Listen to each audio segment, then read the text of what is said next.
The Selfish Gene by Richard Dawkins. Dun dun dun! It's not the battle of the generations anymore. It's now the battle of the sexes. Chapter 9.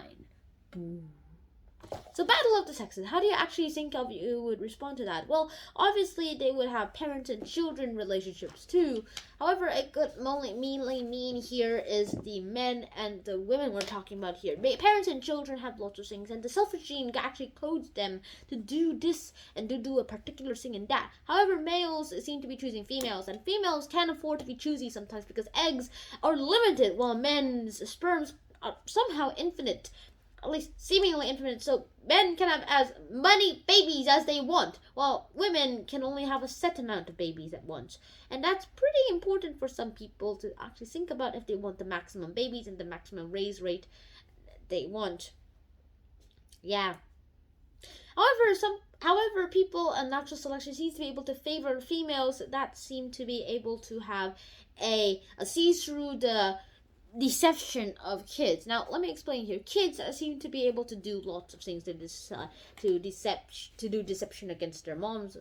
Like, yeah, for birds, they like yow, yow, yow, as loud as they want, so that the louder they are, that means that it's very hungry. However, eventually that cancels out, and the loudest is actually the normal. So you just have to go get that much food and then feed them.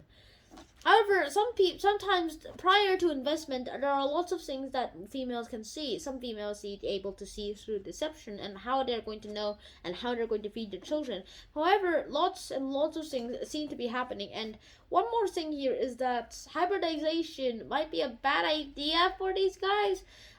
Prior to investment, some people should be able to hybridize and all that stuff, but if they actually do any of this, will they actually survive at all? Hybridization probably be one of the worst things because it's just a hybrid between a person and another person of a different species, like trying to have sex with a monkey or something, which is weird. I don't know why you would try to do that, but sure, whatever. And then you eventually get a monkey, a human, a hybrid, and that way you could actually get some weird things happening, and somehow it doesn't really work out that way.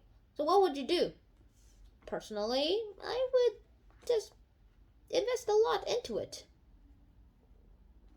However, it has a higher chance of death because it's not built for the environment, at least not the way that is. Ligers aren't really built for the savannah as much as the lion and tiger. He's built for both of them, I guess, but he's not completely built for both habitats that lions and tigers can survive in. And females can't afford to be choosy because there's a limited supply, while demand is always high, which is why males seem to be flashy and colorful, like those peacocks all around there. That's all I'm saying. So I think you guys understood the battle of the sexes, where lots of sexes seem to happen. If a male seems to abandon the woman, then the woman can actually optimize her gene spread by tricking another man to think that it's his own child. So that's all I'm going to say. So I hope you guys enjoyed today's episode, and I'll see you guys in the next episode, and I'll see you in chapter 10. Now, peace.